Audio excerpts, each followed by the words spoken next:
Curtis Grant, Richmond, Virginia. Played high school football at Hermitage High School in Henrico County. Went to the Ohio State University. Played 3 years in the NFL.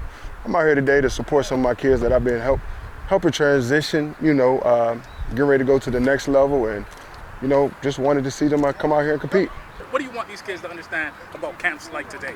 Just come out here and just compete. I mean, that's the biggest thing, just to see where you are, be able to see your level of competition in the area and see the things that you may need to work on or learn from the other players around, because you're always going to meet somebody that's better than you.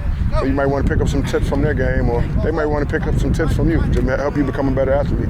What do you think is the biggest difference between when you played high school football and the way the kids play high school football today? Now it's all about speed. I mean, you don't really find too many cats my size playing linebacker.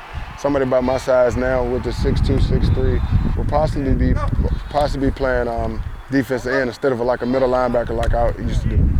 When you were coming up, who did you look up to and try to idolize your game after?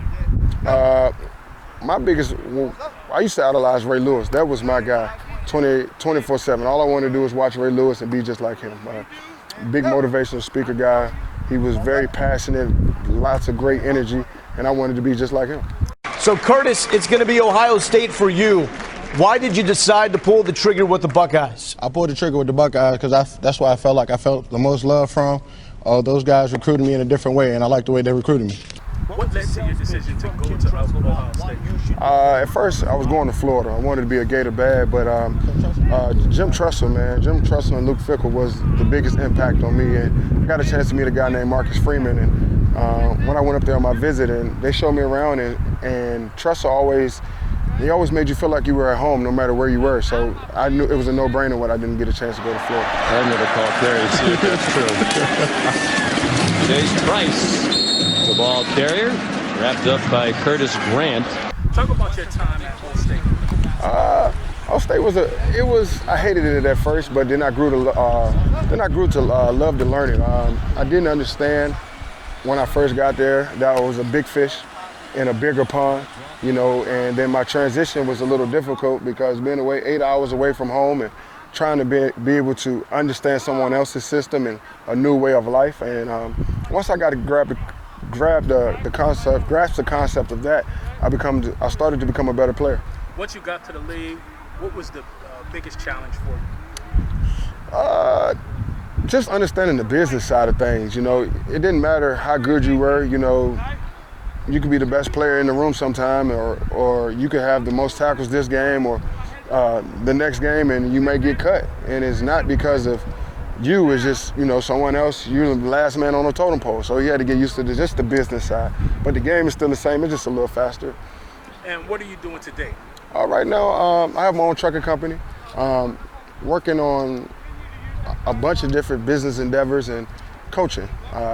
Something that I love to do is most, but right now, I'm just working on giving back and creating a better blueprint for myself, adjusting to life outside of football. Is that something you preach to the kids? Yeah, because football's not gonna always be around, man. I wish that I would have I wish I would have listened more when I was a kid, because I thought I was gonna play football until I was probably 35, 36 years old, just because of the caliber player that I was. But didn't expect my injury to come so soon early in my career. So now, I try to preach to the kids, get out here and network, play the game and have fun with the game, and let football take you to where it's supposed to take you. I was going to ask you that, but you answered my question before I even asked it. Man. Yeah. Using football as a vehicle to further education. Yes. Yep. Using football to create yes. a path in life for right. yourself. Right. All right. So, is there any advice that you have for the young guys after traveling this path? Don't believe all the hype. Go where your heart is, and like I said, use football as a vehicle to help you navigate throughout life. And when you get to certain points in your life, always be able to network, shake a hand, talk to someone, understand what they're about, because football is not going to last forever. And create those connections while your name is hot. Don't wait to get to your name is kind of watered down and everybody know who you are, and those opportunities may not be there. So use your football as your vehicle to be able to level up and advance to the next point in your life.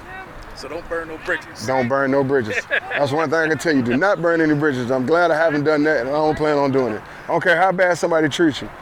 still use respect and carry yourself in the proper manner to be able to move on. Because even though that person might have burned that bridge with you once before, they might be the person to help you get to the next spot. And sometimes it work out that way. You never know.